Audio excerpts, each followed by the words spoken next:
மாலதியை அண்ணன் திருமணம் செய்து கொண்டபோது கல்லூரி இறுதியாண்டில் இருந்தேன். கிட்டத்தட்ட என் வயது தான் அண்ணிக்கு.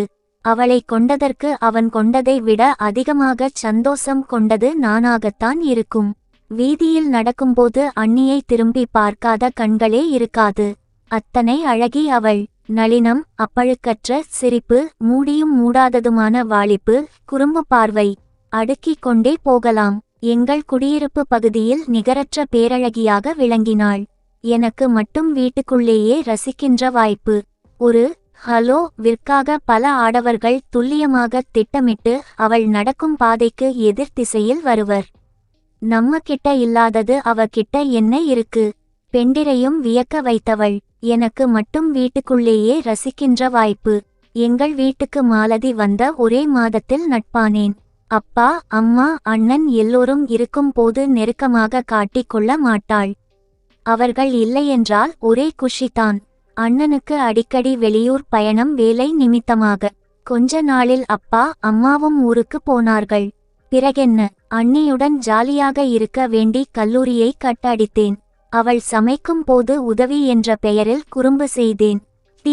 வி பார்க்கும் போது பக்கத்தில் உட்கார வைத்துக் கொள்வாள். கையை விடவே மாட்டாள். உலகையே நான் மறந்த வேளைகள் அவை. லவ்வர்ஸ் மாதிரி பீச்சுக்கு போலாமா? ஒரு நாள் கேட்டாள். மறுக்க நான் என்ன பைத்தியமா? அவளோடு சேர்ந்து ஊர் சுற்ற எனக்கும் ஆசை என்பது அண்ணிக்கு நன்றாகவே தெரியும். என்னை வண்டி ஓட்ட விடாமல் அவளே ஸ்கூட்டியை எடுத்து கொள்வாள். இடுப்பை கையால் வளைத்து கட்டி கொண்டால் யூ நாட்டி. கையை எடு, அவ்வளவு தான். அதற்கு மேல் எதிர்ப்பு இருக்காது. கிள்ளுவதும் கிச்சு கிச்சு மூட்டுவதும் அவளுக்கு பிடித்தே இருந்தன. குறுகுறுப்பில் திளைப்பேன். டூர் முடிந்து அண்ணன் வந்தால் எப்படா போவான் என இருக்கும். அப்படி அவன் வரும் போதெல்லாம் அண்ணி என்னை மறந்து விடுவாள். அல்லது மறந்தது போல நடிப்பாள். சல்லாபக்காரி. அவன் போனதும் சகஜ நிலைக்கு உடனே வந்து விடுவாள். இப்போதெல்லாம் குளிக்கும் போது என் அனுமதி இல்லாமலே உள்ளே நுழைந்து முதுகு தேய்க்க வருகிறாள். அவள் முன்னால் உடை மாற்றும் போது சிரித்து கொண்டே அங்கீகரிக்கிறாள். என் தேக இளமையை மாலதி ஓரக்கண்ணால் இரசிப்பது தெரிந்தே தான் அப்படி செய்கிறேன். அண்ணி குளித்து வந்ததும் பிரா ஜாக்கெட் கொக்கி மாட்டி விட என்னை அழைப்பது இயல்பான சங்கதியாகி விட்டது. குளித்த ஈரம் காயாத முதுகு பரப்பு. அடடா, ஸ்லீவ்லெஸ் நைட்டி எப்போவதாவது தான் அணிவாள். முழு தோள்களை தடவி பார்க்க ஆசை அப்போதெல்லாம் தலையெடுக்கும். கிளாஸ்மேட் சுந்தர் அவள் கேள் ஃப்ரெண்ட் கூட மகாபலிபுரம் போய் எல்லாத்தையும் முடிச்சுட்டு வந்த கதையைச் சொன்னபோது சிரித்து கொண்டே கேட்ட அவள் இமைகள் ஆடவில்லை. நீ அந்த மாதிரி போய் என்ஜாய் பண்ற ஐடியா இல்லையா? ராட்சசி. மனதில் என்ன வைத்து கொண்டிருக்கிறாளோ தெரியவில்லை. தலையெடுக்கும். கிளாஸ்மேட் சுந்தர் அவள் கேள் ஃப்ரெண்ட் கூட மகாபலிபுரம் போய் எல்லாத்தையும் முடிச்சுட்டு வந்த கதையைச் சொன்னபோது சிரித்து கொண்டே கேட்ட அவள் இமைகள் ஆடவில்லை. நீ அந்த மாதிரி போய் என்ஜாய் பண்ற ஐடியா இல்லையா? ராட்சசி. மனதில் என்ன வைத்து கொண்டிருக்கிறாளோ தெரியவில்லை. தனியா படுக்க பயமா இருக்கு. என் ரூம்ல வந்து கூட படுத்துக்கிறியா? மறுக்க முடியுமா? அன்று தொட்டு ஒவ்வொரு இரவும் ஒரே கட்டிலை பகிர்ந்து வருகிறோம். மாலதியில் உடல் கதகதப்பில் அது தரும் ஸ்பரிசங்களில் கட்டுண்டு கிடந்தேன். அண்ணன் வீட்டில் தங்கும் நாட்கள் மட்டும் விதி விலக்கு. நடந்த கூத்தையெல்லாம் அவனிடம் சொல்வாளோ?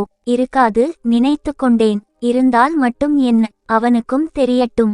கட்டின மனைவியை விட அவனுக்கு வேலை தான் பெரியதா? இப்படியாக எனக்கும் மாலதி அண்ணிக்குமான உறவு நாளுக்கு நாள் வளர்ந்து கொண்டே வந்தது. அவளின்றி நானில்லை என்ற நிலைக்கு வந்தேன். இந்த சமயத்தில் கல்லூரி படிப்பு முடித்து ஒரு தனியார் கம்பெனியில் வேலையும் கிடைத்திருந்தது. எனக்கு வயதாவதாகச் சொல்லி வீட்டில் துணை தேட ஆரம்பித்து விட்டனர். என் எதிர்ப்புகள் எடுபடவில்லை. என் ஒப்புதல் இன்றி என் வாழ்வு தீர்மானிக்கப்படுகிறது. அண்ணி எதுவுமே பேசவில்லை. மணமேடை. பக்கத்து வீட்டு தொலைக்காட்சியில் ஓடும் மெகா சீரியல் ஓசை போல புரோகிதர் சொல்லும் மந்திரம் தேய்ந்து போய் என் காதில் விழுகிறது. இயலாமை, வெறுப்பு, குழப்பம், ஆற்றாமை, பாதுகாப்பின்மை ஒட்டு மொத்தமாக ஆட்கொண்டன. பொறுத்தது போதும். இவ்வளவு தான். இதற்கு மேல் தாங்காது. பிரேக் ஈவன் பாயிண்ட் என ஆங்கிலத்தில் சொல்வார்களே, அந்த புள்ளியை எட்டிவிட்டேன். கூட்டத்தை மறந்தேன். சமூகத்தை மறந்தேன்.